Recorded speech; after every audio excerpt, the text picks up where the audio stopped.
Mzibamboyu wakhala zaka 13 osapanga chimbuzi. Kuchokera chaka cha 2011 anasiya kupanga chimbuzi mpaka lero, koma chakudya amadyabe. Kodi chinachitika ndi chani? Nanga zakudya zomwe amadya zimapita kuti? Abale ake ndi mkazi wake amatinji za izi. Khalani pompo momwe nkhani ikuyamba. Koma ndisanapitilire ndidziwise kwa anzathu omwe muli ku Joni ndipo mukufuna kutumiza katundu ku Malawi kuli akatswiri akalima investment omwe amazakusiyirani katundu mpaka pa khomo. Tatiyeni tipitilire ndi nkhani yathu. Dzina lake ndi Saidi.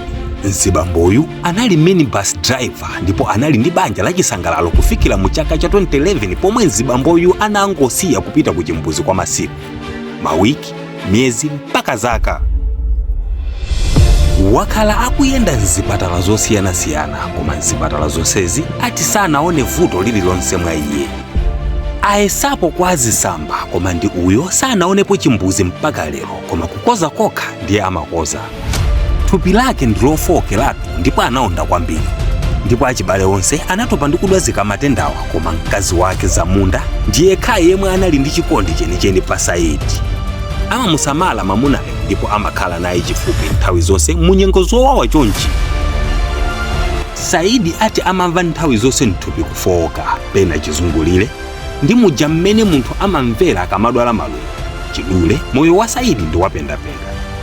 Mkuluyu ali ndi ana asanu, ndipo mkuluyu analuza china chilichonse chimene wachikhesera thukuta mmoyo uno.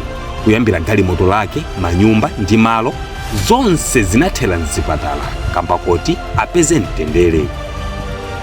Achibale anataliperana naye mkuluyu, koma mkazi wake sanatope ndi kumusamalira kwa zaka zonsezi. Anthu ena kuphatikizapo anzake ena a Saidi akhala akunyengerera Zamunda kuti akangomutaya Saidi chifukwa iye sazachira. Kenako iwo amukwatire popeza akadali mtsikana ndipo sanaguge.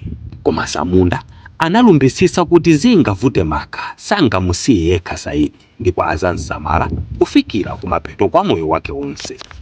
Awawo atu ndiwo akazi akufunikira mdzikoli. Zikana makhala zimatene kwa azimayi onse kwathu kuno ndi kukhulupirira Malawi akanadalisika ndi zinthu zambiri. Share the story.